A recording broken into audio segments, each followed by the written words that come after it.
Today, we will be solving systems of linear equations and graphing them in context. We're going to do this problem together. In another video, I showed making the system of equations. The only thing that's different about today is that now we also need to have a graph.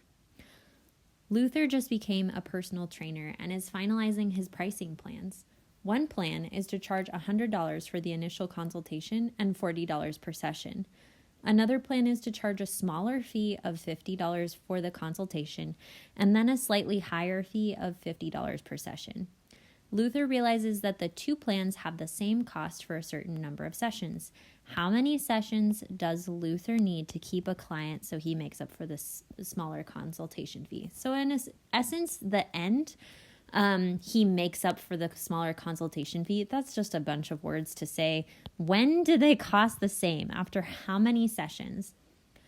So I'm actually going to solve this the way I would normally solve this, which is I'm going to define my variables after I write the equations, just because I'm already looking at this going, there's an initial consultation, and there's a $40 per session. If you're thinking what I'm thinking, you're thinking initial value and rate of change. So that tells me I'm going to have that first plan is going to have y equals mx plus b, because remember, m is our rate of change. It's going to have a per or an each. And then the b is the y-intercept or the initial value. So the thing to start with that isn't attached with any session. So I'm just going to go ahead and write my equations first. So for plan one, it's $100 for the initial consultation. So that's the plus b part. And then $40 per session. That sounds like the rate of change, so I'll just write it like that. And then here's my plan two. Y equals, okay, so it's a smaller fee of $50 for the consultation, so that's going to be my initial value, and then $50 per session. Okay, you should still define your variables because that helps you with graphing and figuring things out and interpreting at the end. You do need to answer at the end and actually answer what the question is. So we need to actually figure out what our x and y are. So in both of these, the x is usually going to end up, remember that we have a y per x as our units for rate of change. So our y, this gives us both of it. Y is dollars, and then per x is sessions. So I'm going to put number of sessions as my x, and dollars is going to be my y. Cost in dollars. Let's rewrite that. Cost of the plan in dollars. Okay. So now I need to solve this and find out where they intersect. You could do that in any way that you want. You could make a table for both equations and just keep going until they're equal. You could graph it by hand. You could put both of these equations on Desmos and find out where they intersect. I'm actually going to try that one and see what happens. So y equals 40x plus 100 is the first one. And then y equals 50x plus 50. Both of these lines look like they're going straight up. I don't know where these intersect.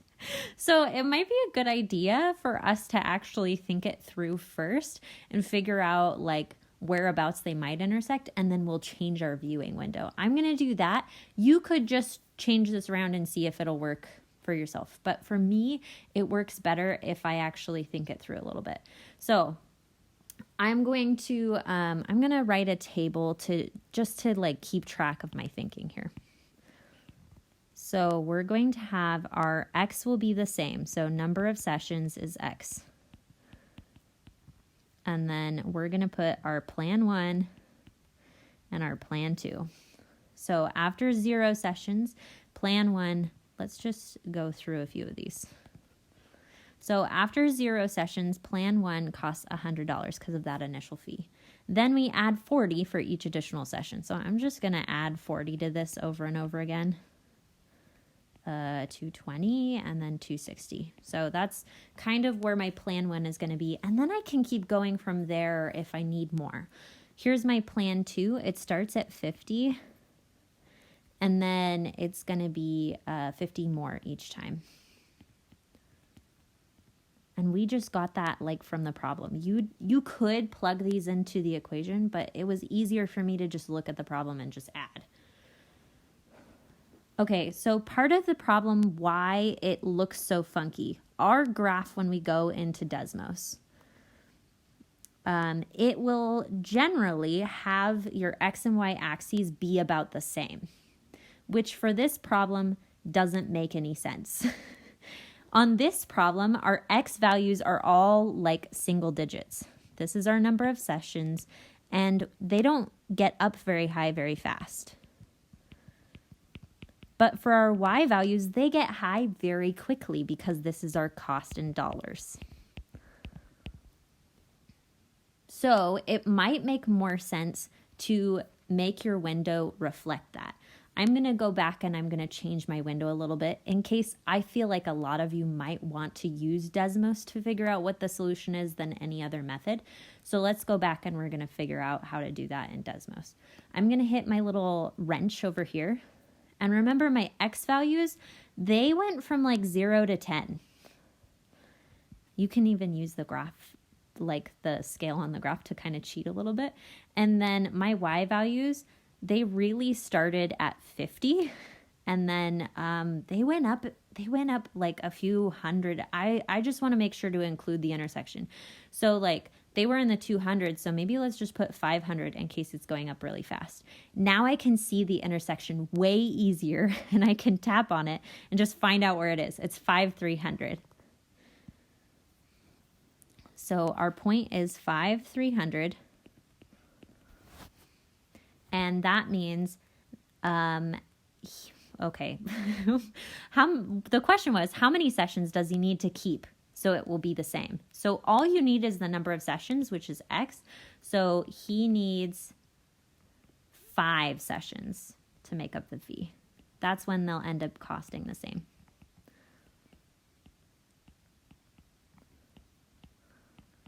We didn't even need to say, according to the question, we didn't even need to say how much it would cost. We didn't need that 300. We just needed to know that they would be equal.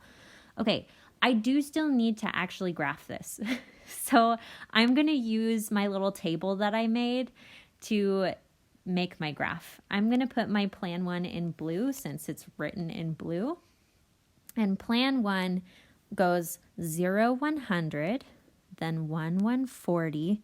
So it should be a little bit below 150, but it's more than halfway between 100 and 150. Then 180, that's a little bit, like halfway between 150 and 200 is 175. So it's a little bit past halfway. Then 220. Ooh. Can't make my dots because it wants to make lines. And 260, so that's going to be really close to 250. And then plus another 40, plus another 40 is 300, plus another 40 is 340, plus another 40 is 380, and then plus another 40 is 420, and hopefully that's enough to get us going. Graph a line. Woo! Now let's go ahead and graph our purple. It starts at 0, 50, because we're looking at plan 2. We're looking right there. Then 1, 100, then 2, 150. It's just, this is so nice. It's just hugging the lines. So when I actually initially solved this, I solved it by just graphing it on this line. I didn't even use Desmos because for me, I was able to just graph it on the line. But it might be difficult if it's way far out to keep your lines straight. So that's why you need to know both. So there's our graph. And here's a little trick too. If you want to make a table, you can actually go to an equation on Desmos and hit the little gear over here, and it'll make a table for you. And here's another thing. If you want a specific number, like I want to find out what y is when x is 5, you can enter it in and it'll give that to you as well. So that's a little tool to help you fill in your table if you want. I would recommend filling out the table yourself to begin with to see if it makes sense in the scenario. But hopefully that can help you check your work and make sure you're doing things well. Good luck.